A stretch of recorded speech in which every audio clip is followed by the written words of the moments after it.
Bene, vi chiederei di prendere posto per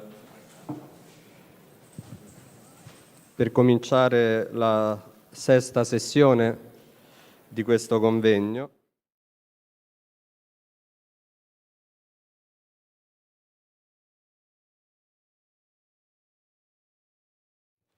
Che apriremo tra pochissimi minuti. Inizio intanto a presentare il dottor Gerald Steinacher della Università Nebraska-Lincoln.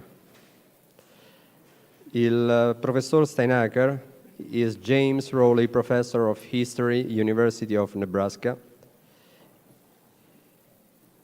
and has been a guest professor at the universities of Harvard, Munich, Lucerne, and Vienna. Professor Steinacher has held many distinguished research fellowships, including at the International Institute for Holocaust Research at Yad Vashem, the Institute for Contemporary History in Munich, and the United States Holocaust Memorial Museum in Washington, D.C. He has published 18 books and over 100 articles and book chapters on the Nazi regime and Italian fascism. His most recent books include Nazis on the Run, How Hitler's Achman Fled Justice, winner of a National Jewish Book Award, and Humanitarians at War, The Red Cross in the Shadow of the Holocaust, both published with Oxford University Press. Benvenuto, professor Steinacher.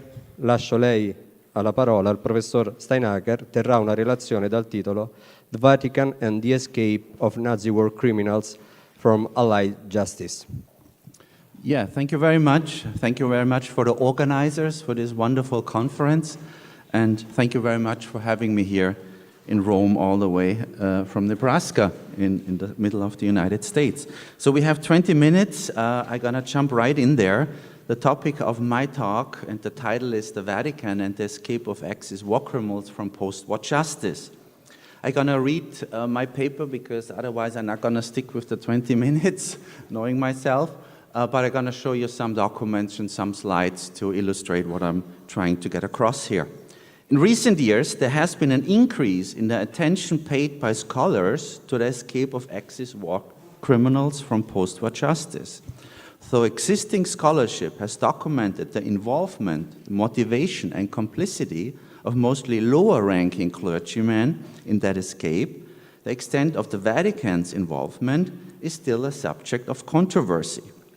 In my 2011 book, just mentioned, Nazis on the Run, I provided, or at least tried to, a comprehensive history of the so-called Italian red line between quotation marks, revealing the structures and institutions in Italy that facilitated the escape of Nazi war criminals to overseas after 1945.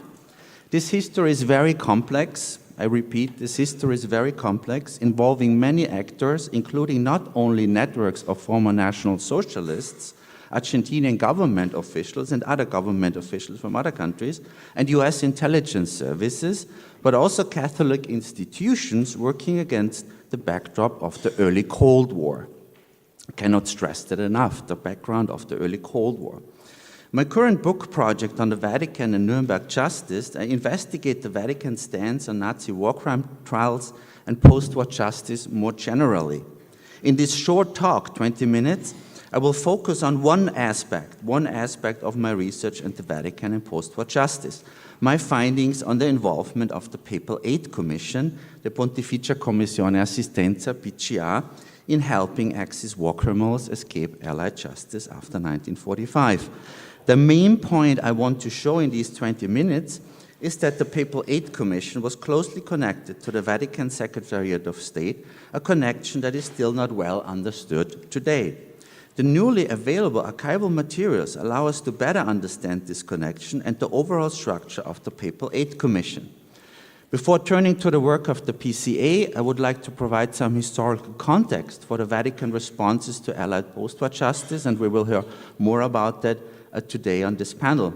As early as 1945, Pius XII left no doubt as to his view that Germans should be quickly reintegrated in the Christian family once the nation is freed from, and I quote the Pope, the satanic spectrum exhibited by National Socialism, and after the guilty will have atoned for the crimes they have committed. End of quote, Pius XII. In his view, in the Pope's view, only the Nazi leaders were truly guilty, it seems, and most Germans were innocent victims themselves. As my research to date reveals, Pope Pius XII and his closest advisors, together with many cardinals and bishops, were opposed to widespread war crimes trials and far-reaching administrative purges after World War II. At first, they did so diplomatically by offering cautious critiques of the threat of victor's justice and the dangers of revenge, and they put forward a strong rejection of any notion of collective guilt. Accusations of victor's justice had already been raised by German Catholic bishops in the context of the International Nuremberg Military Tribunal in 45-46. But after the conclusion of the International Nuremberg trial in 1946, in October, Catholic opposition became increasingly outspoken against ongoing retributive criminal justice. Clergy members, ranging from cardinals and bishops to parish priests, intervened on behalf of major and minor Nazi figures, consistently seeking clemency, but at times also impunity for them. The Pope himself set the tone in a New York Times article from April 16, 1948, and the New York Times summarized a letter from Pope Pius XII to the German Catholic leaders, stating that the world should forgive and forget Germany's war crimes and instead help to rebuild the country. So this was in 1948. I have written more about the significance of this papal message and the Vatican responses to Nazi war crimes trials in an article that just recently was published in a special volume of the Revue de Historie de la Shoah, and I got the volume 5 minutes ago. So let's talk about the Papal Aid Commission. Disagreements regarding Allied post-war policies, such as the treatment of defeated nations, Nuremberg justice, but also refugees, can be observed, moreover, in the institutional operation of a key Catholic organization. The Papal Aid Commission, the PCA, under the supervision of the Vatican Secretariat of State, played a crucial role in facilitating the escape of Nazi war criminals and collaborators overseas, where they could not be extradited to Allied justice. In 1944, Pope Pius XII created, or called for the creation of an ad hoc organization called the Papal Aid Commission for Refugees, or the Pontificia Commissione Assistenza. The overall supervision of the PCA fell to the Vatican Secretariat of State, an office which was then run by Giovanni Montini and Domenico Tardini, who themselves reported directly to the Pope. The PCA, the Papal Aid Commission, was designed to help alleviate the suffering of the many thousands of refugees and war victims, especially the ones stranded in Italy, and those were a diverse group. Holocaust survivors, anti-communists, forced laborers, former prisoners of war, among many others. It was a huge refugee crisis in the immediate years after 1945. We often forget about that. Recognizing the humanitarian emergency, the PCA provided religious, legal, and financial support for war victims. Help with emigration was part of its mission from the beginning. Pope Pius XII very much welcomed the creation of the PCA, also the Papal Aid Commission.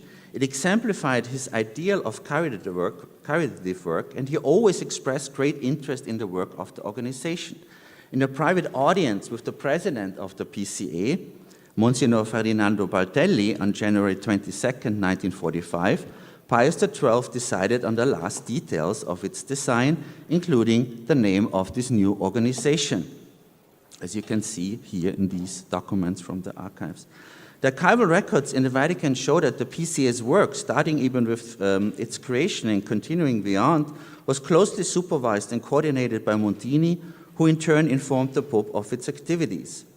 The PCA was to operate under the auspici della Santa Sede, under the auspices of the Holy See, as Baldelli wrote to Montini in January 1945. According to its official mission statement, the PCA based its work on the ideals of neutral humanitarianism and caritas in the tradition of the Good Samaritan, by helping everyone who asked for help. And this was different from the Allied policies because the Allied Refugee Organization was not responsible for former enemy nationals, including ethnic Germans. An additional PCA mission was also to help spread the gospel of Jesus Christ while refraining from active proselytizing. In pursuing its mission, the PCA closely collaborated with 8 organizations and entities both inside and outside the Vatican. The PCA worked repeatedly with the Vatican Secretariat of State and its Commissione Soccorsi under the direct supervision of Undersecretary of State Montini. One illustrative example of how this cooperation worked is the case of Otto Helfferich, a former high-ranking German counterintelligence officer from the Abwehr in Italy with an ambivalent wartime background. Supported by the Archbishop Luigi Foga, the fugitive, he escaped an Allied detention, pleaded with the Pope for help in getting the necessary documents for immigration to Spain or Argentina. To the Pope, Helfferich openly reported about his escape from Allied detention and his new hideout in a religious institution provided by Archbishop Foga. When communicating with the Vatican, Helfferich and his references stressed his anti-Nazi convictions, his planned conversion to the Catholic faith, he was a Lutheran, and his having fought, I quote, in the war of liberation against Bolshevism, end of quote, during the Spanish Civil War.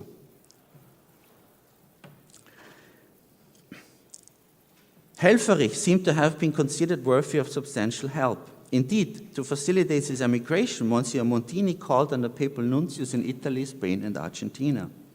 The PCA, the Papal Aid Commission, helped to facilitate the emigration of refugees by assisting them in procuring travel papers from the Red Cross. The process was simple. The Papal Aid Commission's Sezioni Stranieri would issue official reference letters to the delegations of the Red Cross in Rome or Genoa. This process was also followed in the case of Helfferich. Now talk about the escape aid to access criminals. There were hardly any background checks of applicants for travel papers, neither by the Red Cross in Italy, nor by the Vatican Aid Commission or the Papal Aid Commission. Both organizations had neither the resources nor clear guidelines for such a vetting process. As a result, abuse of this travel paper service became widespread. It should come to little surprise then that the PCA, the Papal Aid Commission, soon grew popular as an escape vehicle for access war criminals and Nazi collaborators from all over Europe. With Red Cross travel documents facilitated by the PCA, not only deserving refugees, but criminals too, could emigrate overseas to the Americas, the Near East, or elsewhere. My research reveals numerous examples of the PCA providing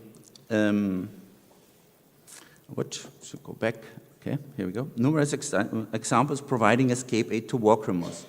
One prominent case is Franz Stangl, commander of the Treblinka extermination camp where the Nazis murdered almost 1 million Jews. In 1948, Stangl escaped with his accomplice Gustav Wagner from Allied detention to Italy. Stangl and Wagner were helped by Bishop Alois Hudal, the head of the Austrian committee of the PCA, one of its 16 national aid committees. So the PCA was sub-organized in national aid committees. The Holy See directly funded the work of these national committees, which were treated as an integral part of the overall structure. And this is one of the new findings also in the Vatican archives. Here you see a letter from Bardelli to the Vatican Secretary of State informing about these national committees. And here the report, how they are financed, or one report. Bishop Hudal's conserved in the Anima Institute, as well as the records in the Commissione Soccorsi, show his wide network and his repeated post-war interactions with the Vatican Secretary of State, especially Montini. Nazi war criminals Stangl and Wagner were provided with a hideout in a Catholic institution by Bishop Hudal, who also arranged travel documents for their immigration. Both Stangl and Wagner received letters of recommendation from the PCA. Also here you see the application form for travel document from the Red Cross for Franz Stangl and the letter of recommendation from the Pontificia Commissione Assistenza for Stangl to the Red Cross. Nazi war criminal Erich Priebke, and I don't have to introduce Erich Priebke here in Rome, was also helped by Bishop Hudal in collaboration with 2 priests from South Tyrol, Südtirolo. They helped procure travel papers from the Red Cross for Priebke, as you can see here. So this is, again, is an application form for a travel document in the name of Otto Pape. Really, Erich Priebke was his cover name. And the Pontifical Commission, Assistance Commission, the Papal Aid Commission supported his application as well, as you can see here. Pontificia Commissione Assistenza in 1948 for Otto Pape. My research indicates that in a good number of cases, the PCA and the Red Cross were well aware of the backgrounds of the people they were helping. For example, before Priebke left for Argentina, he converted to the Catholic faith, as a conversion is a theme here, and was baptized sub conditione, because he was baptized as a child as a Lutheran, under his real name by one of his priestly escape helpers. To be clear, he was baptized under the name of Erich Priebke by the same priest who helped him procure Red Cross travel papers under the fake identity of Otto Pape. Another example of the PCA and the Red Cross knowingly helping out Nazi officials is the case of the Austrian Catholic Walter Ottowitz. In 1948, he wanted to emigrate to Argentina and laid out his career in the Nazi Party in a short bio attached to his application for Red Cross travel papers. This did not exclude him from help by either the PCA, also the Papal Aid Commission, or the Red Cross, and he too was granted travel documents. It is important to note that Bishop Hudal is not an isolated example of the PCA officials helping Axis war criminals and Nazi collaborators. Other national subcommittees worked in a very similar fashion, especially the Hungarian one, the Slovenian one, the Ukrainian one, but particularly the Croatian one. The main driving force in the Croatian National Committee of the PCA was Father Krunoslav Draganovic, who helped many Yugoslav war criminals avoid extradition and eventual escape. The Brotherhood at the Croatian College of San Jerome in Rome, Draganovic's home base, successfully pleaded with the Vatican Secretary of State for help in preventing the extradition of alleged war criminals and quislings. Another example is Bishop Ivan Buchko, the head of the Ukrainian National Committee of the Papal Aid Commission, who pleaded with the Pope to save the around 8,000 men of the Waffen-SS Division Galizien. They were not handed over to Stalin, but were instead allowed to emigrate from Italy to Great Britain and then later on to Canada and elsewhere. The archival records also show that the Vatican Secretariat of State repeatedly intervened against the extradition of Eastern European Nazi collaborators and prominent war criminals to their new communist home countries. There is no time in this short talk to list all the individual cases who escaped through Italian seaports. Hundreds of them have been documented in some detail in recent years. Considering that the Red Cross, often in close cooperation with the PCA, issued approximately, if you look at the Red Cross archives in Geneva, 120,000 travel documents during those post-war years, the numbers of Axis criminals and Nazi collaborators who used that system to flee Europe is likely higher. The role played by the PCA in the structures used by war criminals to evade justice, as briefly outlined above, was no secret at the time. Italian, Swiss, Yugoslav, and German newspapers repeatedly reported on these escape networks and routes, as well as the involvement of the PCA, Bishop Hudal and other PCA officials. British and American diplomats repeatedly approached the American Monsignor Walter Carroll, a key player in this context, from the Vatican Secretariat of State to discuss the issues involved. On February 4, 1947, British envoy to the Holy See, Sir Darcy Osborne, met with Monsignor Tardini to again discuss the PCA and the escape of suspected Axis criminals, during which Tardini told Sir Osborne, also the British ambassador, that the Vatican Secretariat of State had nothing to do with the PCA. Osborne strongly rejected this view and stated that the PCA was a Vatican organization, an instrument of papal charity, and that consequently, responsibility for it could not be disavowed. This was in 1947, and the Cold War confrontation between the Western Allies and the Soviets was heating up. The punishment of Nazi war criminals became increasingly less of a priority as pushing back communism trumped other considerations. Nuremberg was soon wrapped up, and many Axis war criminals ended up on the Allied payroll fighting a common enemy. Instead of shutting down the escape route through Italy, commonly known as the Red Line, US intelligence used it for its own purposes, as the case of Nazi war criminal Klaus Barbie amply illustrates. Barbie's escape through Italy to South America with Red Cross travel papers in 1951 was facilitated by US Counterintelligence Corps and Monsignor Draganovic from the Papal Aid Commission. I conclude. Many research questions regarding the PCA's involvement in the escape of Nazi perpetrators still await an answer, no doubt about that, but based on newly released documentation from the Vatican archives, together with many, many other sources, a clearer picture starts to emerge. The PCA was initiated by the Vatican, and it was supervised and financed directly and indirectly by the Holy See.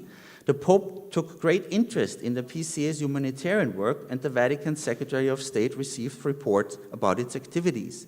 The PCA was also embedded in the overall Vatican network of charity and the work of saving souls. Moreover, the involvement of the PCA in the escape of Nazi war criminals was not a secret at the time. This is not only confirmed by diplomatic and intelligence reports, but also in the newspapers of the time. There is no denying the fact that the PCA was an instrument of the Holy See. In the words of Prince Carlo Pacelli, a nephew of Pius XII and legal advisor to the Vatican State Administration, writing in a memorandum, and I quote him, "In conclusion, the Papal Aid Commission must constitute a valid and agile instrument of the Supreme Pontiff for the implementation of all the charitable purposes that an everlasting motherhood of the Church suggests.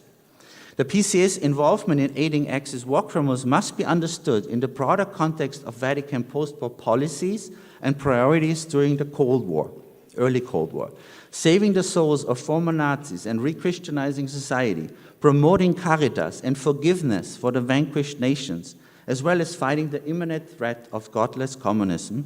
These all emerge as motivations when analyzing the Vatican's responses to the enormous challenges of those post-war years. Notorious figures like Bishop Hudal and Monsignor Draganovic were certainly not the Vatican, but they certainly were not operating in a vacuum either. Bishop Hudal followed the lead of his superiors in the Vatican when he defended his aid for the former members of the Nazi Party and fascism, especially the so-called war criminals, as Christian charity work. And I quote him here. He calls it charity work. In conclusion, many activities by Catholic clergy on behalf of the accused appear neither to be an anomaly nor the product of rogue corruption, but instead an essential part of the Vatican structures of relief and Vatican policies and attitudes toward post-war justice and post-war order. However, given the huge amount of the new archival materials now available, much more research is needed before a more final conclusion can be made. Thank you.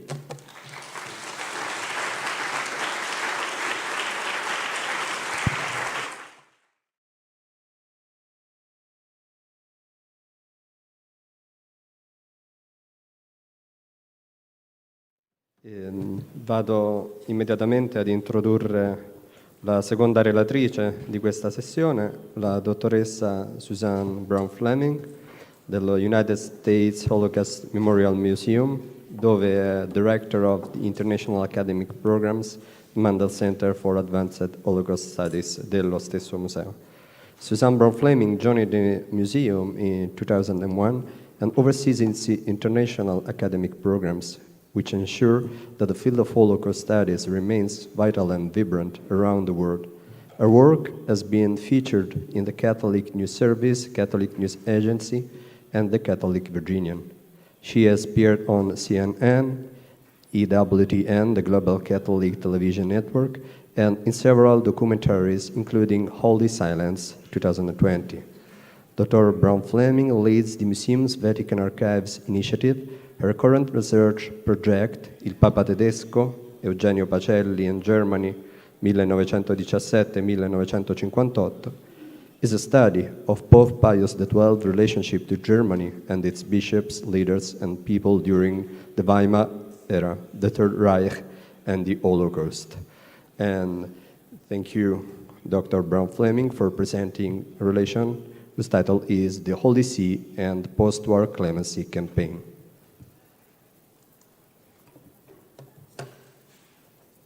On January 20th, 1949, Domenico Tardini wrote a memorandum to the Chargé d'Affaires for the Third Pontifical Mission in Germany, Opilio Rossi.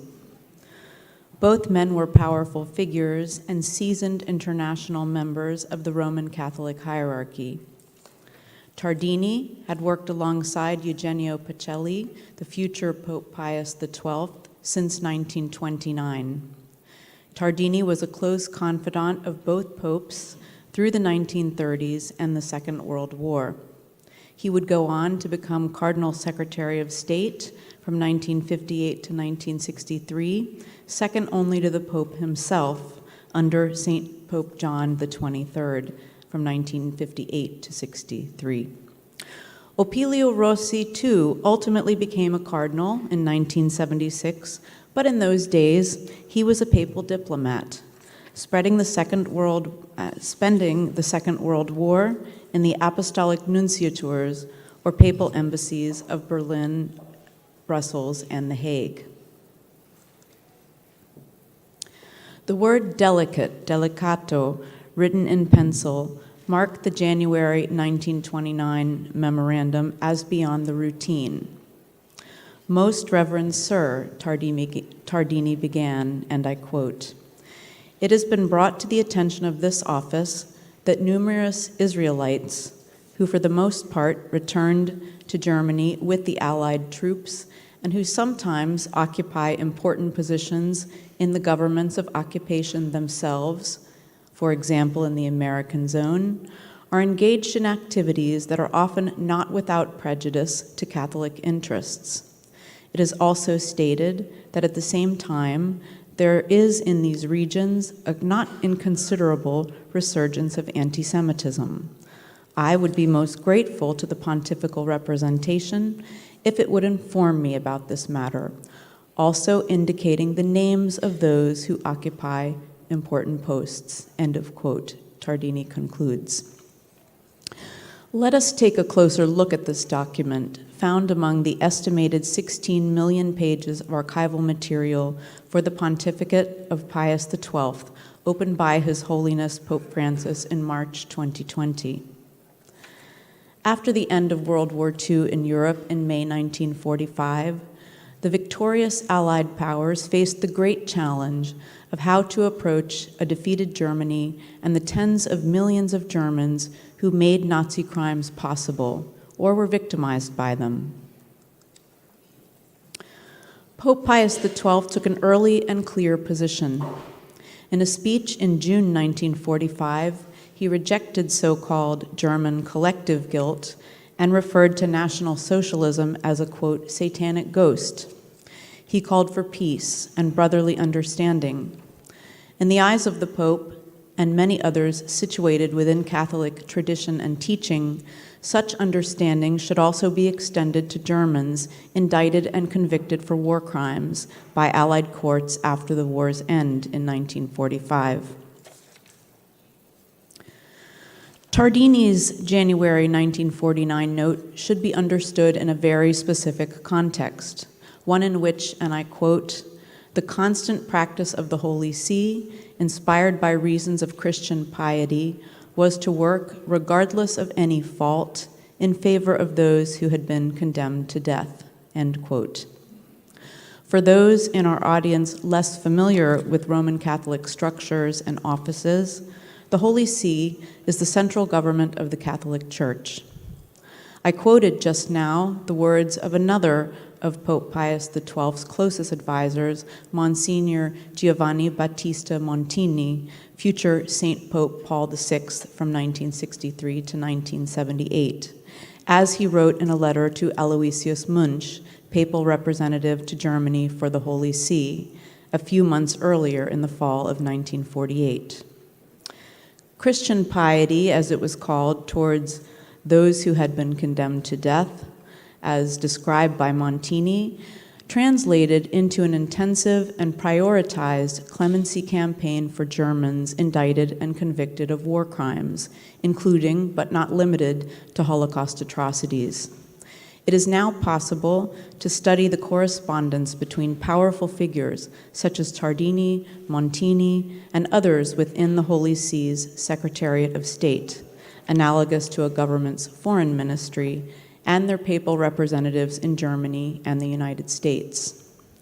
These exchanges reveal, among other motives and beliefs, a view within the inner circles of the Secretariat that Jews, believed to be bent on revenge after the Holocaust and animated by a quote-unquote Mosaic law of an eye for an eye, allegedly controlled the American military government and were responsible for, quote, unjust sentences.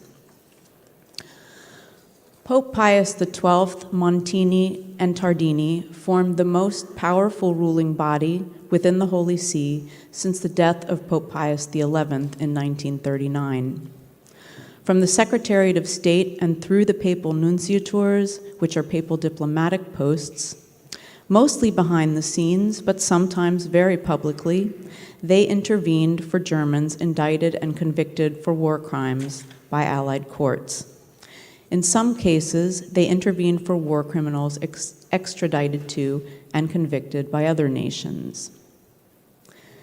Beyond the Secretariat of State in Vatican City, to its diplomatic outposts, the Pope, via Montini and Tardini, regularly turned to Amleto Giovanni Cardinal Cicognani, longtime power player as apostolic delegate to the United States from 1933 to 1959, and future Cardinal Secretary of State under St. Pope Paul VI from 1963 to 78.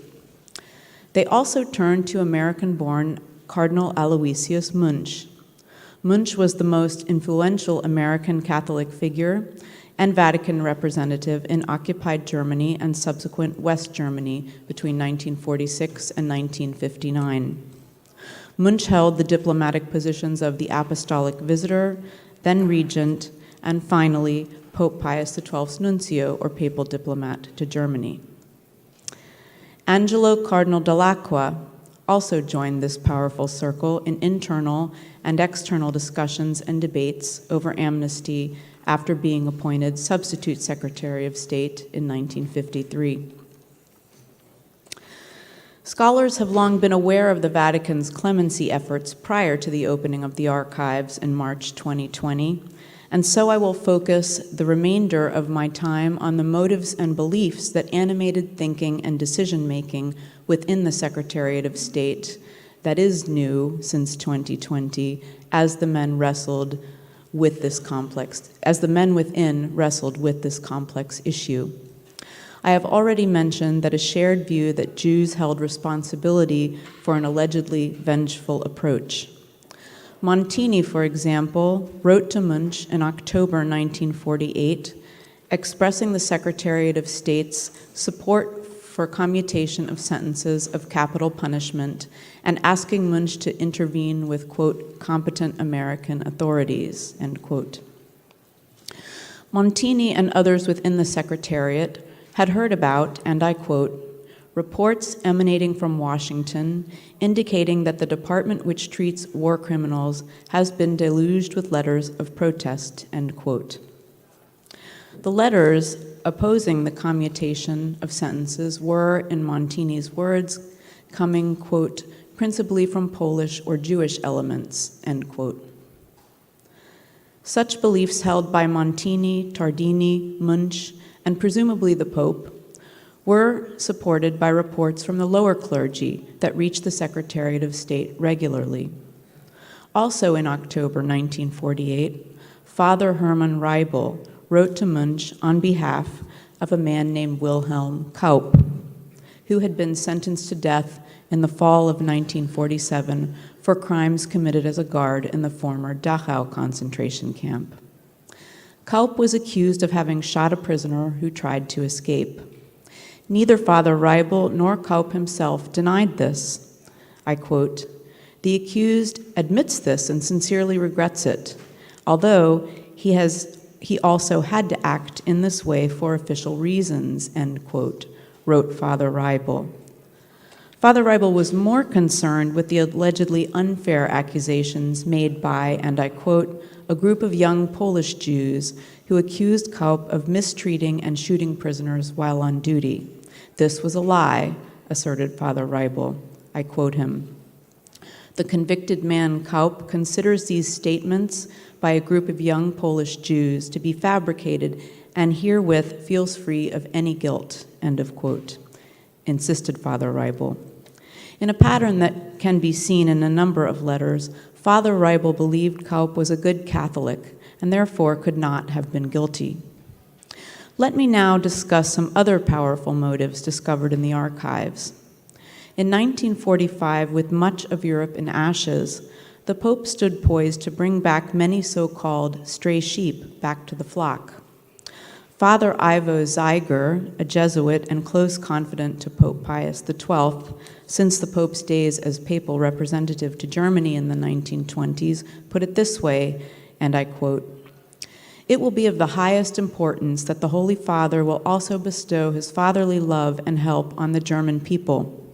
Such an act of assistance, in spite of all the chance of hatred from the rest of the world, will for all time leave the deepest and most beneficial impression on the sorely afflicted people, and will be one of the most effective means of countering any hostility from the anti-clerical side," end of quote.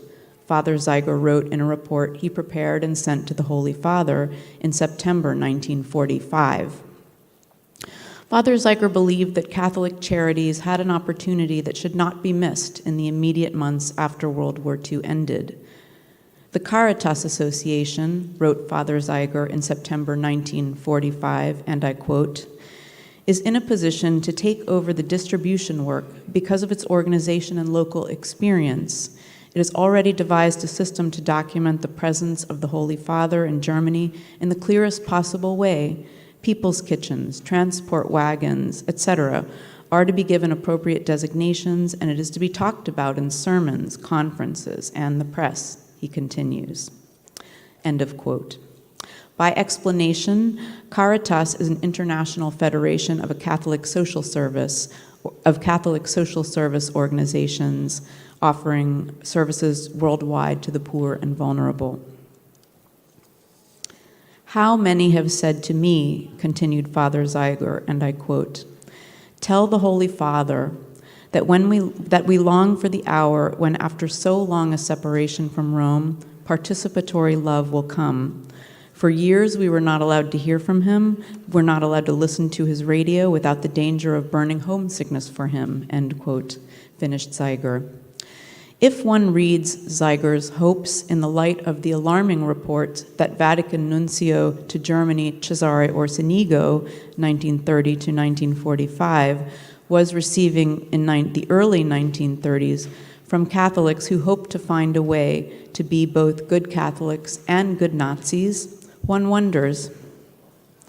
The fear of losing Catholics to the Nazi movement, unless some compromise was made, won the day in 1933. Now, post-war, it was time to bring back the lost sheep.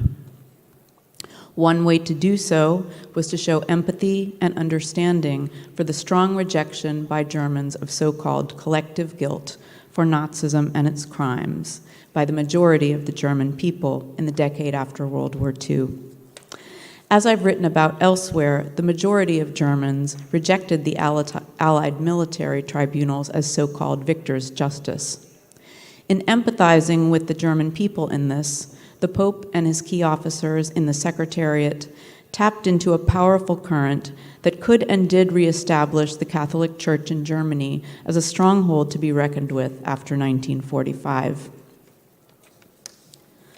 Post-war, and on very limited occasions, Pope Pius XII demonstrated some insecurity and defensiveness around his decisions during the Nazi period. For example, the Holy See's decision in 1933 to sign a concordat or formal treaty with Nazi Germany. The concordat between the Nazi government and the Holy See under Pope Pius XI was among the first treaties Adolf Hitler's government signed with another foreign power. In August 1949, Tardini wrote to Munch in a letter clearly discussed with and personally examined and edited by the Pope himself. The note concerned a letter that Franz von Papen wrote to Pius XII in 1949 in the context of requesting clemency.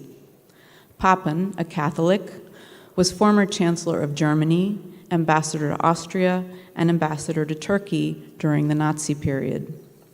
Papen had been at Pope Pius XII, then Eugenio Pacelli's side, as representative of the Nazi government at the negotiation and signing of the Vatican Concordat with the Nazi regime in July 1933.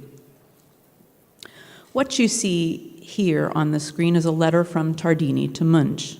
Tardini wrote, quote, "Transmitted with the esteemed report number 2118 is the letter Baron Franz von Papen presented the Holy Father in June 1949 with a memorandum on his political activity and other documents related to it," wrote Tardini. Tardini continued, and I quote, "It has been the concern of this office to submit this document to the august consideration of the Holy Father, who has deigned to examine it," end of quote. Tardini continued, quote, "On page 28 of the aforementioned memorandum, authored by Baron von Papen, he, von Papen, states the proposal for a concordat with Germany, which he had put forward to the Holy See at Easter 1933, was warmly welcomed by the latter," he wrote, the latter, of course, being Eugenio Pacelli, then Secretary of State. Pope Pius XII objected to von Papen's characterization that he, at the time Cardinal Secretary of State, Eugenio Pacelli, had warmly welcomed the proposal in April 1933.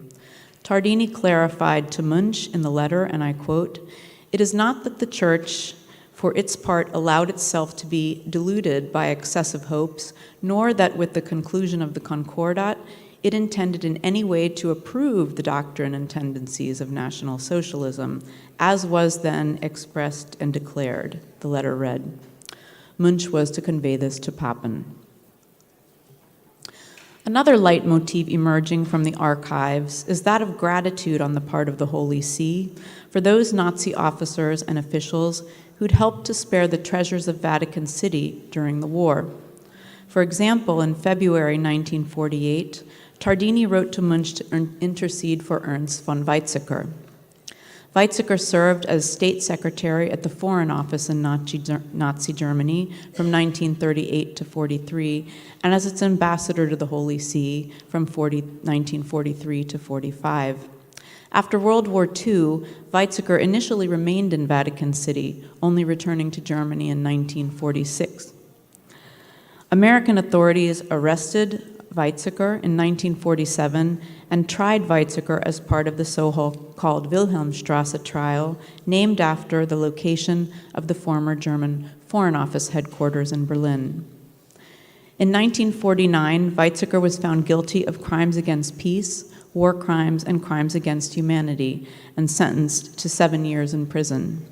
By October 1950, via successful appeals to the U.S. High Commissioner for Germany, Weizsäcker obtained early release from prison.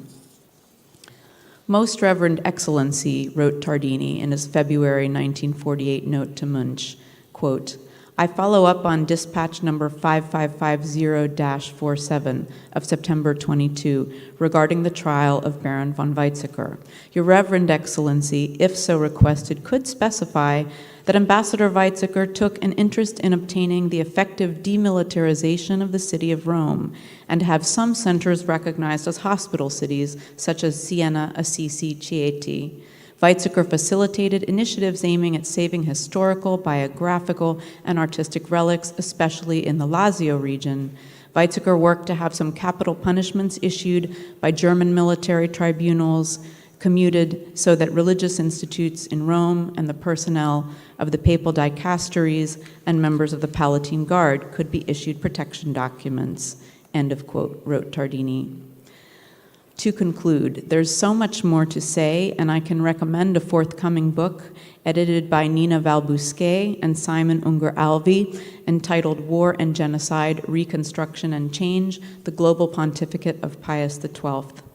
So I'll conclude here with the point that empathy and repeatedly cited Christian charity for Germans after the Holocaust was a policy for Pope Pius XII, and his closest advisors gave directives to carry it out. All popes have two roles: as head of a city-state and as Bishop of Rome, the Vicar of Christ, or Christ's representative on earth. Hard political realities meant making decisions at times barely discernible as decisions made by Christ's representative on earth. Many more years of work in these archives await us all, and we must try not to judge too quickly. As our findings are evaluated against material from other archives, our perspectives will surely continue to broaden. Thank you.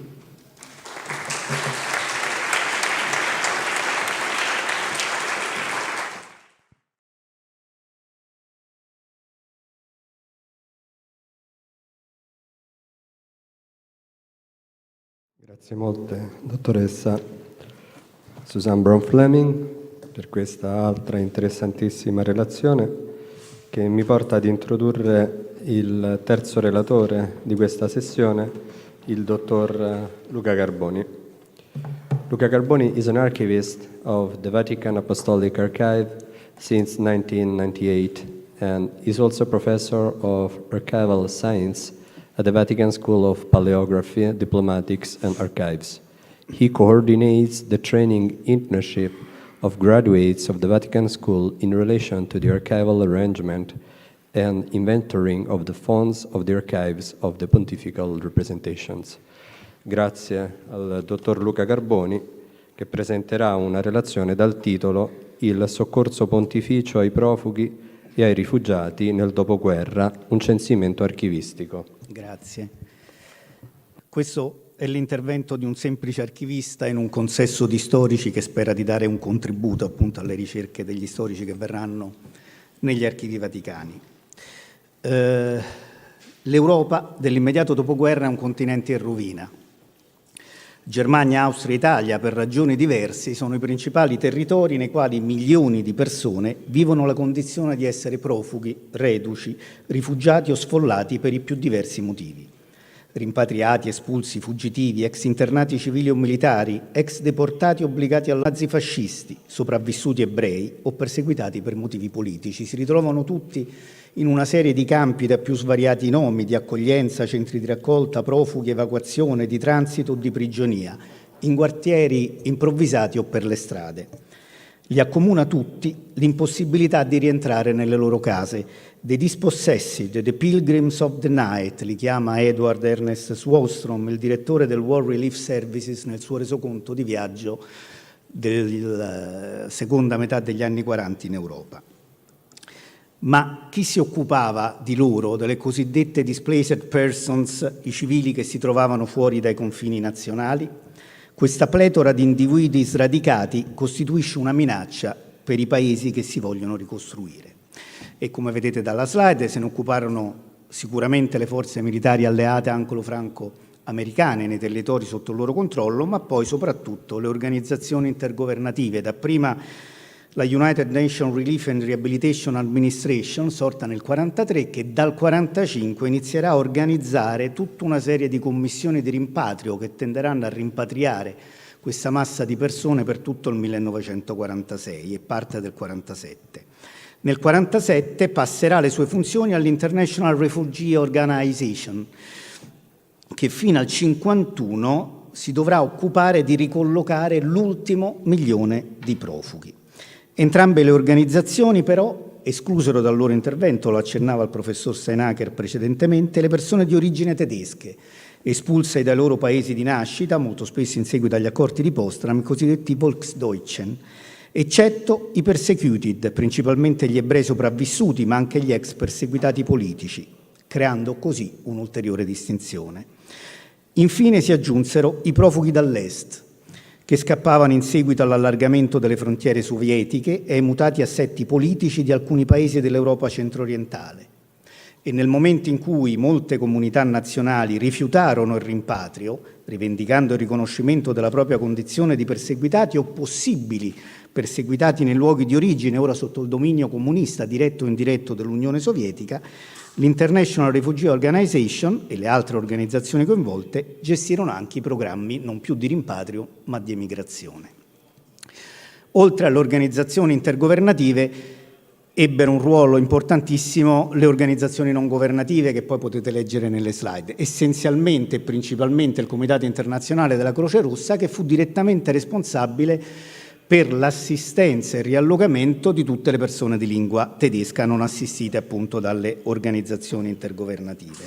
Per quanto riguarda le associazioni confessionali di tutte le confessioni religiose, ricordiamo soprattutto quella cattolica per l'importanza e per la fonte di finanziamento enorme alla Santa Sede e alle organizzazioni della Santa Sede che si occuparono dell'assistenza, che era l'organizzazione dell'Episcopato americano, la National Catholic Welfare Conference, e il suo ufficio, sorto nel 1943, del Welfare Relief Services, la più grande organizzazione di volontariato cattolica. Infine, nei singoli paesi, ogni paese ha i suoi enti di Stato che iniziano ad occuparsi del fenomeno migratorio e di situazione, di controllo della situazione dei profughi stranieri.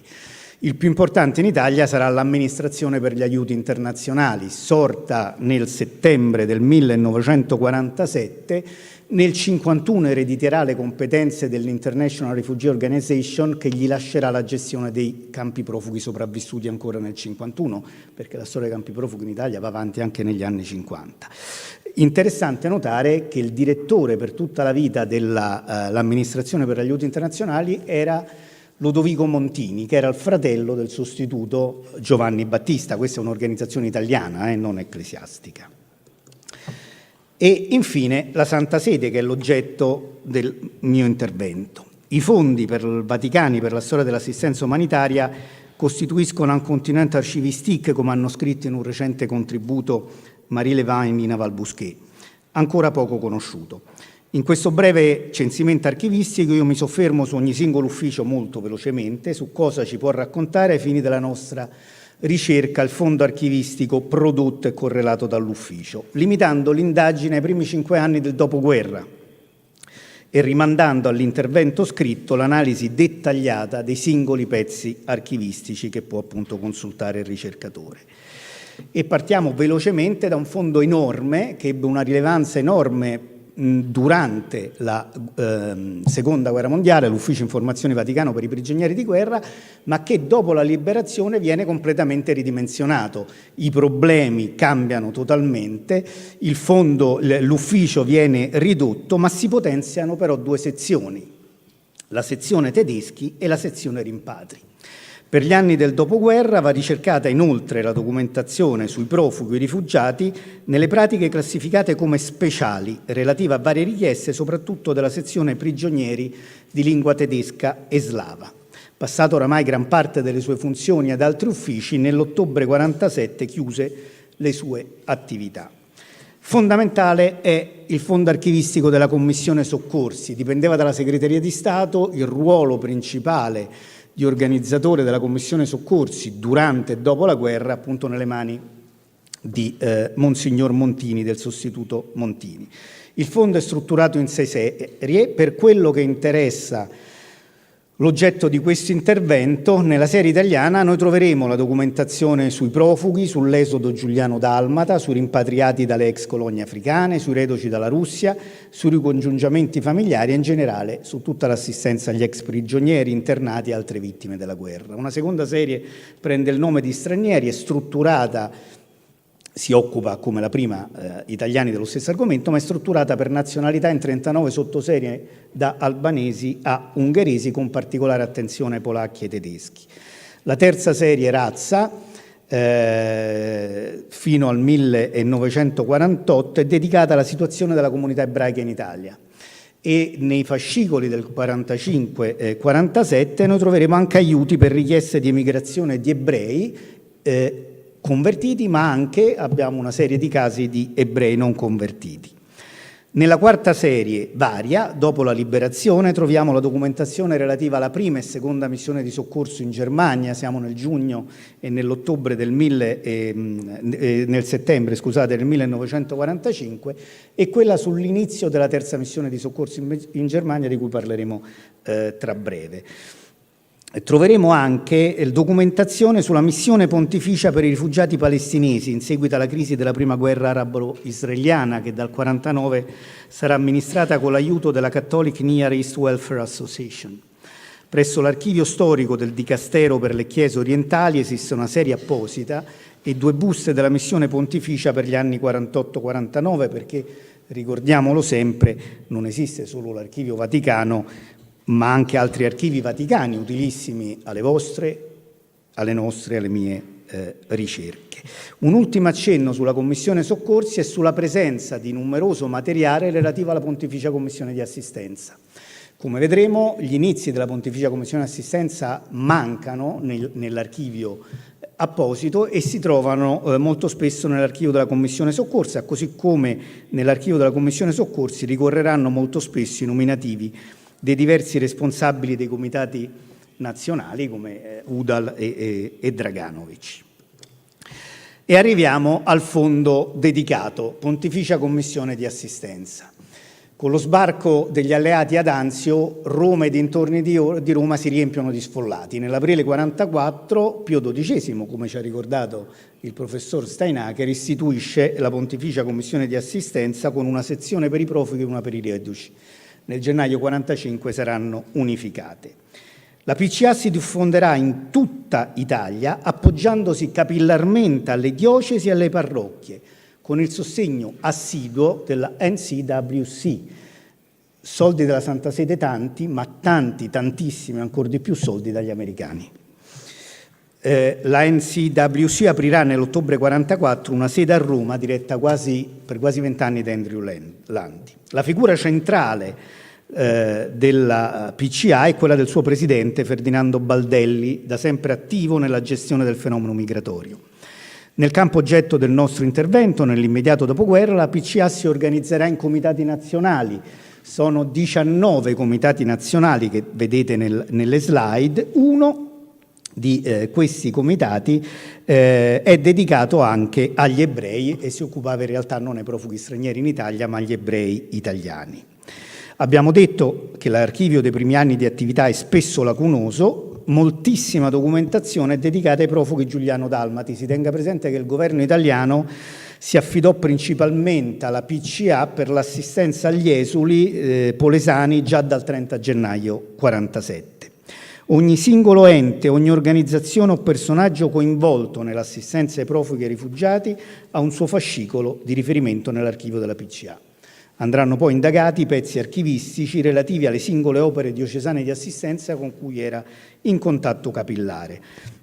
Ricordiamo che gli archivi dei comitati nazionali non si trovano nel Fondo Vaticano, così come manca purtroppo l'archivio dell'Ufficio Stranieri. Le carte che ha citato il professor Steinacher, come avete visto, vengono dall'archivio della Croce Rossa, ma dovrebbero rintracciarsi nei luoghi sede delle sezioni, così le carte di Alois Udal sono rintracciabili al Pontificio Istituto di Santa Maria dell'Anima e quelle della Confraternita di San Gerolamo, cioè il Comitato Croato, al Pontificio Collegio dei Croati. Il fondo, che è stato riordinato recentemente dal collega Gianfranco Armando, mette in luce l'appoggio internazionale americano fortissimo prestato all'attività di assistenza della PCA tramite i contatti con la NCWC e il ruolo e l'influsso del Vaticano sulla politica italiana dell'immediato dopoguerra, un influsso fortissimo in chiave antica e anticomunista. Ma rileva anche il passaggio dell'organizzazione cattolica da una politica di mera assistenza verso una moderna visione di sviluppo sociale tramite la formazione nel mondo del lavoro e l'organizzazione di leghe settoriali. Abbiamo visto, nell'ottobre del 45, dopo aver inviato 2 missioni, verrà inviata una terza missione di soccorso in Germania, Kronberg in Taunus, che sarà resa stabile, opererà per oltre 4 anni e che nell'estate del 1946 sarà affidata allo statunitense di origini tedesche Aloysius Joseph Munch, di cui ci ha parlato precedentemente la professoressa Brown-Fleming, su cui ha scritto un bel libro, la professoressa Brown-Fleming. Munch è una persona importantissima perché ricoprì non solo la carica di responsabile della missione, sarà il reggente della nunziatura alla fine del 49, quando viene ristituita la nunziatura apostolica in Germania, ma contemporaneamente fu visitatore apostolico e anche liaison consultat presso l'Omgus, cioè presso l'ordinariato militare di governo americano a Berlino. Incarico questo pagato non dalla Santa Sede, ma sempre dagli americani della NCWC. Il fondo archivistico, anch'esso si strutturerà in comitati nazionali che trovate scritti nella slide per l'assistenza alle displaced person delle diverse comunità nazionali in Germania e in Austria, ma va integrato assolutamente non solo con l'archivio della Nunziatura, che parzialmente si trova in questo fondo, che è aggregato alla Nunziatura, ma anche con le carte Munch che si trovano alla Catholic University of America a Washington, che ha studiato la Brown-Fleming soprattutto per i rapporti con gli americani. L'ultimo ufficio dedicato all'assistenza alla migrazione è proprio l'ufficio migrazione. Nel 1946 il problema dei rimpatri era per lo più risolto, diveniva emergenziale quello del ricollocamento di milioni di profughi e rifugiati, impossibilitati a tornare nelle proprie terre in una patria che non esisteva più spesso e che non riconoscevano come luogo sicuro. In segreteria di Stato si apre nel novembre 1946 un apposito ufficio migrazione per coordinare le politiche migratorie e mediare tra gli interessi degli esuli e quelli dei paesi ospitanti. Importanti segnalare le relazioni collaborative con gli altri dicasteri vaticani, ad esempio con la Congregazione per la Chiesa orientale per il ricollocamento dei profughi ucraini, di cui accennava sempre Steinacher in Argentina, che avevano combattuto prima con i nazisti e poi con la legione di Anders polacca a Monte Cassino, e anche con le istituzioni internazionali per il ricollocamento. Circa la metà delle buste sono relative alle comunicazioni, studi e trattative non solo con le rappresentanze pontificie, con le associazioni in loco, ma anche con i governi dei singoli stati che furono toccati dal processo migratorio come paesi di migrazione e migrazione. Guardate la slide, dimostrando, se ancora ce ne fosse bisogno, il ruolo primario svolto dal mondo cattolico non solo nell'assistenza al fenomeno migratorio, ma anche nell'influire sugli accordi transnazionali e sulle legislazioni nazionali sull'argomento. Sempre all'interno della Segreteria di Stato abbiamo una sezione separata alleati e una particolare migrazione alleati di sole 20 buste, sono 1500 fascicoli relativi alla corrispondenza, pieni di liste di profughi e in continua corrispondenza con i soliti onnipresenti nel nostro argomento Baldelli e Munch, ma anche con Killian, che era il delegato della Santa Sede presso l'International Refugee Organization e la Croce Rossa a Ginevra, e Landi e Swanstrom della NCWC. Oltre agli uffici dedicati all'assistenza, bisogna assolutamente censire e andare a scandagliare gli archivi delle rappresentanze pontificie, come ci hanno detto, come mi avete detto tutti gli storici nei giorni precedenti, punto di contatto tra la Santa Sede e i governi nazionali, ma anche tra le diocesi e le associazioni locali. Innanzitutto la Nunziatura in Italia. Perché? Perché nella Nunziatura in Italia si aprì una sezione separata chiamata Servizio Assistenza, che venne affidata dal giugno 1943 ad Antonio Riberi, con l'incarico di occuparsi di tutto il fenomeno dell'assistenza, ma successivamente alla liberazione dei profughi stranieri in Italia, quindi dei primi comitati nazionali dei profughi. Esiste un piccolo fondo apposito che si chiama appunto Carte Riberi, sono solo 13 buste, che in questo momento sta riordinando, spero prima di Natale lo renderà pubblico agli studiosi, la collega Francesca Di Giovanni. Si tratta di solo 13 buste. Nel luglio 1946 Riberi diventerà internunzio in Cina e passerà le competenze alla Pontificia Commissione di Assistenza e quindi poi tutto il discorso sui comitati nazionali. Abbiamo detto i territori dei profughi furono Italia, Germania e Austria. Della Germania abbiamo già detto si trova integrata nella terza missione di soccorso. L'Austria nel 1946 riallaccerà le relazioni diplomatiche con la Santa Sede. Visti i collegamenti difficili tra Santa Sede e Austria, sarà l'internunziatura a Vienna di aprire una propria missione pontificia, a gestirla in proprio, e dei propri comitati nazionali, come vedete sempre nella slide. Non si può prescindere dalla consultazione dell'archivio della delegazione apostolica negli Stati Uniti e dal ruolo di Cicognani, come ci diceva Brown-Fleming, per il ruolo straordinario dell'NCWC e del governo americano nei rapporti con la Santa Sede in quegli anni. L'archivio della delegazione degli Stati Uniti per l'epoca di Pio XII è in continuo versamento dal 2013 in archivio, direi quasi settimanale, e congiuntamente un collega, Giuseppe Lobianco, sta riordinando la documentazione mentre arriva, quindi sanno gli studiosi che vengono in archivio che possono rivolgersi per cercare documentazione. Le serie da indagare sono quella che prende il nome di Foreign Affairs e diverse. C'è poi la nunziatura svizzera, perché c'era l'ufficio vaticano di Killion a Ginevra, ma soprattutto andranno indagate le rappresentanze presso gli stati terra di immigrazione, e quindi praticamente ognuna. Ne cito a titolo di esempio solo una, che è la Nunziatura Apostolica in Argentina, perché uscirà a breve il libro del collega Alejandro Dieguez, che ha terminato il riordinamento dell'epoca di Perón, e dove si trovano ben 2 buste relative al fenomeno immigratorio, dove magari appunto si può trovare qualche documento interessante. Concludiamo questo censimento archivistico con 2 fondi archivistici, le carte Pio XII e le carte del sostituto, riordinate e inventariate da Giovanni Coco, che avete sentito nei giorni precedenti. Nelle carte Pio XII, parte dell'archivio personale di Pacelli, è importante andare a indagare perché ebbe sempre un'attenzione particolare nei suoi discorsi alla situazione dei profughi, dei migranti e dei rifugiati. Non dimentichiamoci che Pio XII è il Papa della Exul Familia. 1952 la Costituzione Apostolica sulla cura spirituale dei migranti, con una visione larga del concetto di migrante. Nel concetto di migrante c'è il profugo, c'è il rifugiato, c'è il migrante naturale, ma c'è anche la migrazione forzata. A questo si aggiunge l'interesse particolare per il popolo tedesco, frutto della sua esperienza diplomatica, popolo che distinse sempre dal suo governo, e quindi non dobbiamo stupirci di trovare tra le 60 buste delle sue carte private, nella serie segreteria privata, tanta documentazione sui profughi, sui rifugiati, sui processi, come ci hanno accennato Steinacher e Brown-Fleming precedentemente. Il secondo fondo, carte del sostituto, ci fa vedere veramente il ruolo fondamentale durante e dopo la guerra del sostituto Montini in tutte le opere di assistenza della Santa Sede, e ci regala una sorpresa, ci regala una busta di casi speciali riservati. Si tratta degli interventi diretti della Santa Sede a favore di ex esponenti del regime fascista.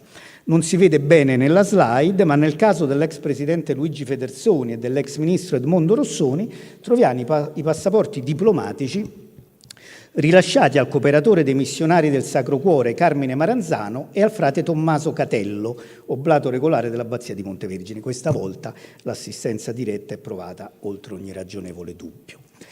La Santa Sede si occupò direttamente, tramite le sue organizzazioni assistenziali, del mondo dolente dei profughi e dei rifugiati in Europa, con la delega ad agire, dove non intervenivano le organizzazioni intergovernative, tra quelle displaced persons definite come grigi, libere cioè dall'accusa di essere criminali, ma comunque indesiderati ed escluse dalla protezione degli organismi internazionali.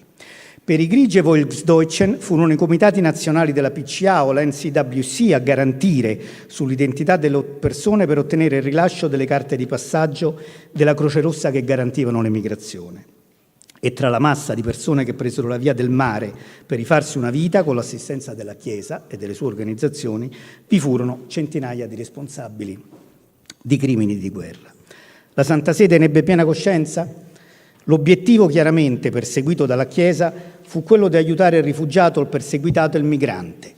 Il tutto va collocato nel quadro emotivo e psicologico dell'epoca. Nel mondo del dopoguerra, assistendo anche coloro che non volevano tornare verso est e, rammentiamolo, si identificavano l'Unione Sovietica e il mondo comunista come l'oppressore che aveva cancellato la propria identità nazionale, che spesso coincideva con quella religiosa, pensiamo ai croati, agli slovacchi, agli ucraini, Pio XII anticipò la guerra fredda di un paio d'anni rispetto all'attenzione statunitense. La sua azione nella difesa del profugo e del rifugiato, qualunque fosse, operò in nome di una neutralità, che fu però neutralità apparente, non ignorando il ruolo politico della sua attività di assistenza. Baldelli e Munch non lo ignorarono di certo il loro ruolo politico, e non lo ignorarono gli americani, che privilegiarono inizialmente la Santa Sede rispetto al legittimo governo nazionale. E concludo. Bisognerà attendere la caduta del muro e la fine della guerra fredda per riprendere gli studi sulle displaced person in Germania e sui Volksdeutschen, che in quanto tedeschi erano generalmente ritenuti complici del nazismo e quindi responsabili piuttosto che a loro volta vittime di un fenomeno successivo alla guerra. Un processo simile a quanto accadde per i profughi dell'esodo giuliano-dalmata. Una prospettiva non seguita dalla Chiesa, che al di sopra delle responsabilità individuali o collettive guardò solo all'umanità ferita e bisognosa di soccorso. In questo la Chiesa di oggi non tradisce la Chiesa di ieri, nel suo appello alla solidarietà umana per qualsiasi uomo in qualunque parte del mondo. Grazie.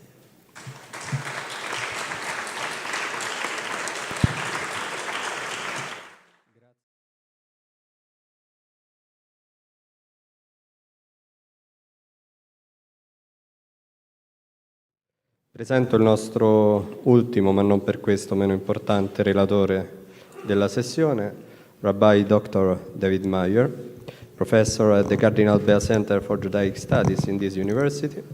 Rabbi Meyer was born in Paris and he is an ordained rabbi from the Leo Baeck College, Rabbinic Seminary in London. After finishing his degree in applied mathematics at the University of Paris 9, he obtained a master's degree from the École des Hautes Études in Social Sciences in Paris, and later a master's degree in Hebrew and Jewish Studies with distinction. He holds a PhD in Religious Studies from the University of Leuven in Belgium. He is currently a professor, as I said, at the Cardinal Bell Center for Judaic Studies, where he teaches classical rabbinic literature and contemporary Jewish thought. Rabbi Meyer is giving a paper about criticizing our sacred institutions and figures. Thank you, David. Thank you very much. I would like to open my talk today by simply quoting a Jewish theologian who was named Eugen Borowitz, who in 1968 wrote the following. He said, "History is the laboratory of Jewish theology."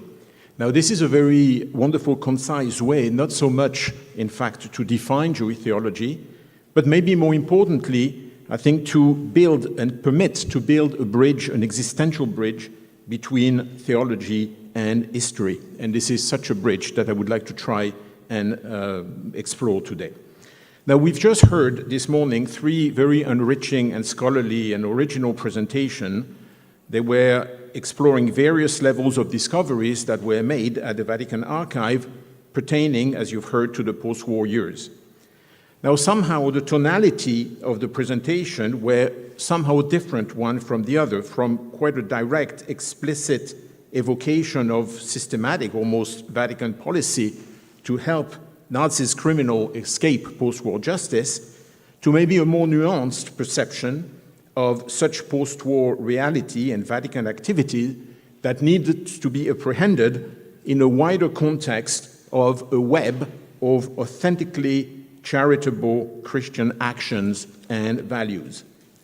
Now, these contrasted pictures would naturally call for prudence, and indeed, the previous speakers have all pointed out in their conclusions that we must not judge too quickly.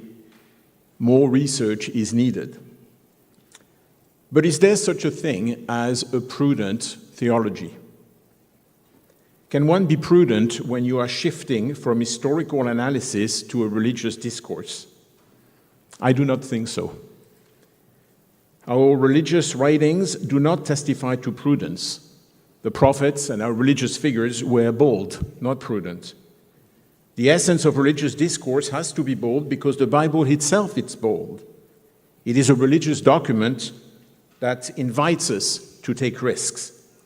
And so consequently, as my talk aims at shifting the focus from history to theology, I will leave behind the required prudence of the historians and suggest that it should make space for the creation of a religious narrative constructed around what I would call an hermeneutically concealed theology.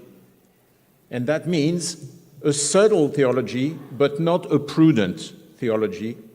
And by this, again, I mean a daring theology expressed in a language of subtle hermeneutic construction. How to create a subtle yet a powerful religious language in light of the contested histories and narrative that we face. How does a religious institution like the church can create a powerful, yet again subtle language to evoke aspects of possible failures of the Church, the Pope, the Vatican? But you might wonder, why the need for subtlety? Why the need for hermeneutically concealed theology? Why not be explicit? The Church certainly does not lack, through her own long history, knowledge and example of bold papal criticism. I would argue that only a subtle criticism expressed through the medium of concealed hermeneutics can today do justice to the still ongoing disputed narrative and histories that we are facing and debating in our session. And I would like to suggest that a particular hermeneutical knowledge of the Talmud could be used as a template for the Church today to try and find the right tonality in the shaping of her narrative about the pontificate of Pius XII. And in order to do that, we will need to enter a different kind of archives, not the Vatican archive, but the biblical and the rabbinic archive, and later, as you will see, the archive of some Renaissance Christian texts. So let me turn to the actual Talmud text that I have in mind. It's a very, very short text. It's coming from Tractate Shabbat, page 56a, and it's dealing with the sins of King David. And you will already perceive here, I'm not looking for a formal analogy between King David and the Pope, but only for a suggestive analogy. Both are revered and important figure. So here's the text. We should read it together. It's very short. Shmuel bar Nachmani said in Rabbi Yonathan's name, "Whoever says that David sinned is merely erring, for it is said, and it came to pass that David acted wisely in all his ways, and the Lord was with him." That's 1 Samuel 18:14. And the Talmud asked the question, is it possible that sin came to his hand, yet the divine presence was with him? It's a simple and very fascinating narrative. It asks a very simple question. Can we say that our most revered figures have sinned? And the question is understood. You can see the way the Talmud formulated it, almost as a purely rhetorical question. My focus is going to be only on the usage of the quote from 1 Samuel 18:14.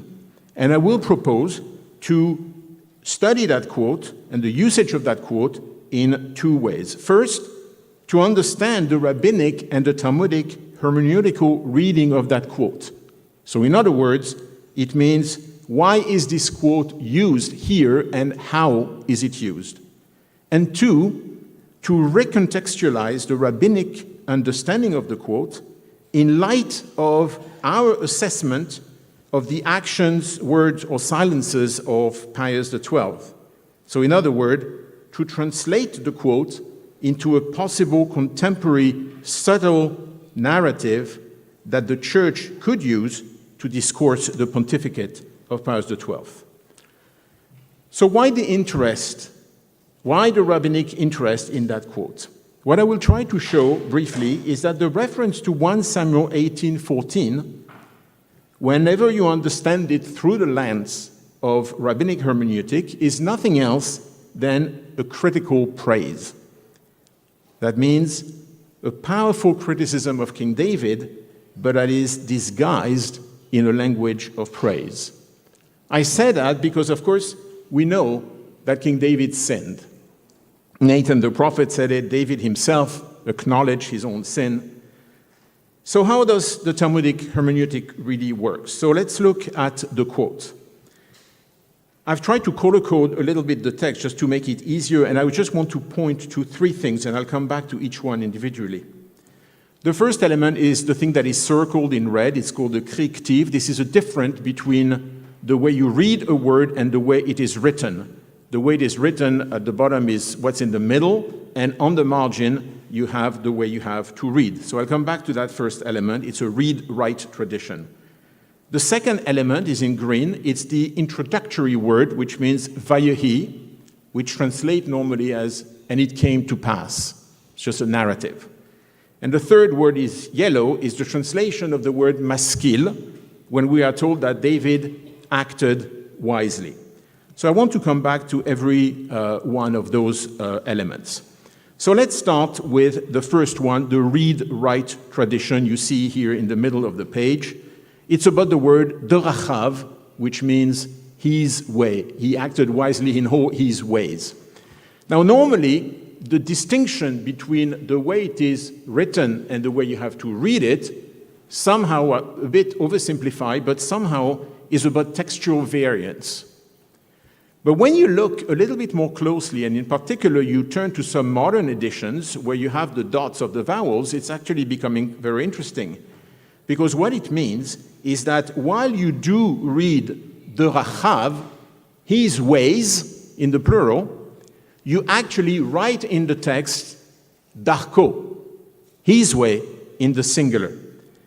So the hermeneutical effect of this oddity of the text is that while you read that David acted wisely in all his ways, you actually write in the text that it is not a plural, but it is a singular, it's in all his way. And that, in a way, opens the possibility that David did not act so wisely in every single one of his ways. But the textual tradition of the read-write is not just about variant readings. It's not just about textual tradition. There is a contemporary theological sense to it, which I must point out, and I would like to ask you just to remember that because I'll come back to it a little bit later. David Weiss Alivni, who was a great rabbinic scholar of the 20th century, contended that the text of the Bible was corrupted over time because of what he calls Chatu Israel, Israel sinned. And the sins of Israel led to a certain level of forgetfulness and errors that crept into the text of the Bible, hence the tension between the read and the write. But he suggested, and that's the interesting part here, that after the Shoah, as Judaism must reject any idea that the Shoah can be interpreted theologically as because of our sins, then one must correct the textual oddities that appear in the text here. Hence, in the contemporary theological reality of Israel, any read-write tradition bears the mark of a possible sin and therefore needs to be corrected. And this is what I would like you to remember. I'm turning to the second element in the text, which is the introductory word vayehi, and it came to pass. Grammatically, it's very well known and easy. Yehi means it will be. You put a vav before, it turns the future into a past. So it becomes, and it came to pass. Hence the translation, and it came to pass that David acted wisely. But there is more than grammar to the vayehi. It's also an hermeneutical device. And I'm quoting here from another passage of the Talmud where we read, Rabbi Levi said, there is a tradition we have in our hands from the people of the Great Assembly that each time the expression vayehi, and it came to pass, is used, it always indicates affliction. Why affliction?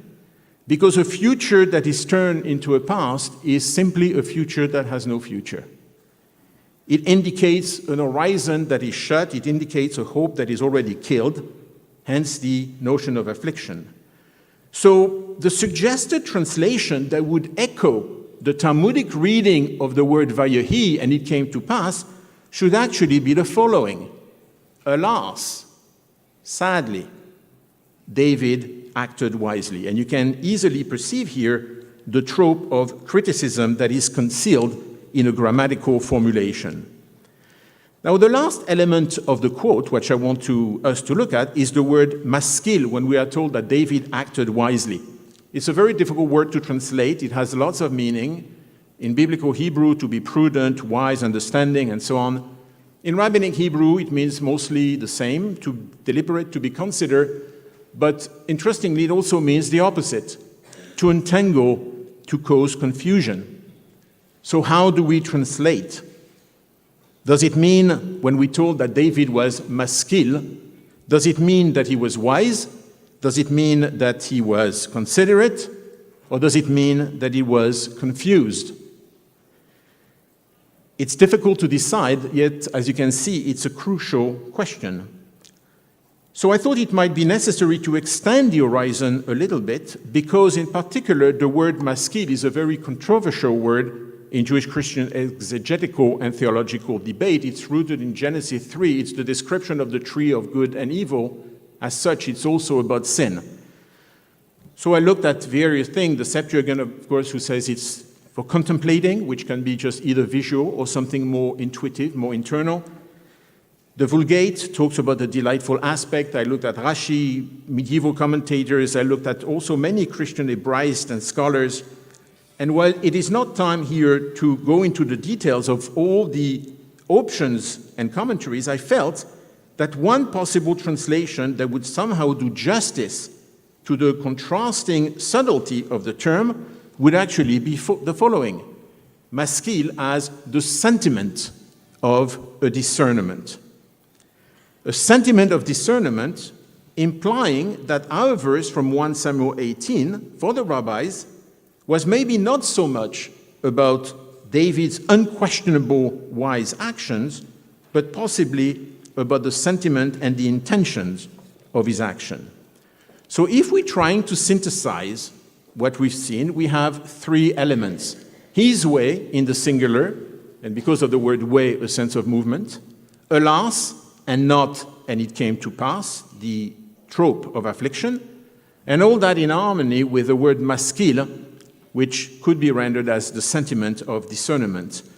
And as such, of course, the verse of 1 Samuel could be paraphrased in light of the rabbinic tradition as meaning, alas, David sensed for discernment in pursuing his endeavor, and the Lord was with him, which is quite different than, and it came to pass that David acted wisely in all his ways. This here implies that David could have sinned, that not all of his actions were wise, that we remain afflicted by his transgression, but all of this concealed behind apparent words of praise. So now that we have established the rabbinic reading of the verse in uncovering this rhetorical formulation, we must wonder if this same idea and this same method can be translated into an audible language for the church today in search for her own tonality in evoking the pontificate of Pius XII. So what would that entail? That would mean to find a meaningful Christian wording that would encapsulate the hermeneutical and rhetorical tricks of the Talmud. It's not easy. In very practical terms, this means to try and uncover in the textual and the narrative tradition of the Church an expression that would resonate in Christian ears, just as the Talmudic reading of the quote resonates in Jewish ears. And my suggestion is twofold. First, to invert the dynamic of Alivni theology about the read-write. In other words, to search for a textual Christian equivalent to the read-write that could be used in a discourse about Pope Pius XII, modeled on the verse of Samuel, and carrying in its formulation a read-write tension that would subtly point towards a theology of textual uncertainty, and as such, hint at the theological evocation of a certain sin. So in other words, it's to reintroduce a scriptural variant that is audible to Christian ears. And two, to remain faithful to the translation of the word maskil that I have suggested, this sentiment of discernment. So with all that in mind, it is towards, in fact, one of the key teachings of the founder of the Jesuit order, Ignatius, that I would like to turn. In his spiritual exercise, Ignatius developed, as we know, 18 rules to sense with the church. Sentire cum ecclesia. It's an expression aimed at expressing a deep internal force that drives the action of those who are part of a genuine dynamic of the church, not so far from the maskil. But the expression has a textual history not unlike the read-write tradition of the Bible, because Ignatius approved two formulations of the expression. Sentire in ecclesia, to sense within the church, that's in the versio prima in the Spanish autograph, or sentire cum ecclesia, to sense with the church in the versio vulgata. My suggestion would be that if the church were to qualify or evoke the pontificate of Pius XII with regard to the Shoah, by making a reference to, let's say, an expression built around the sentire in ecclesia, to qualify the deep intentional forces that drove his attitude and his action and that of the Vatican, then this would quite subtly permit the Church to conceal behind words of praise some important theological reservation that find maybe the appropriate narrative tonality. The in ecclesia would be an audible reminder of a textual uncertainty. It would raise doubts in Christian ears. And inverting a Livni theology, it would introduce a trope of sin in the narrative discourse without having to mention it. The reference to Ignatius' formulation would also do justice to the hermeneutically rich meaning of the word maskil, preserving the tension between action and intention.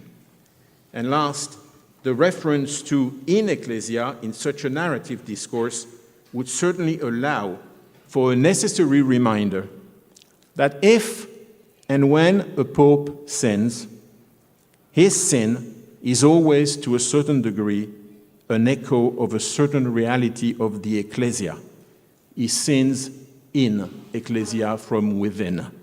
But also that when a pope, and if and when a pope sin, by his sin, he is also making the church sin, that is the cum ecclesia.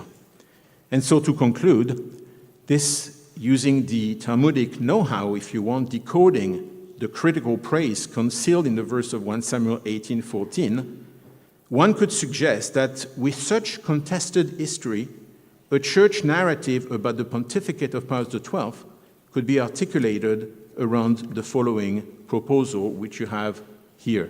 Alas, Pope Pius XII sensed within the church in all his endeavor, and the eternal was with him. You have the sentivit in ecclesia, that is the echo I was looking for. Now, of course, I do not pretend or have the audacity to suggest that such should be the formulation that the church could adopt.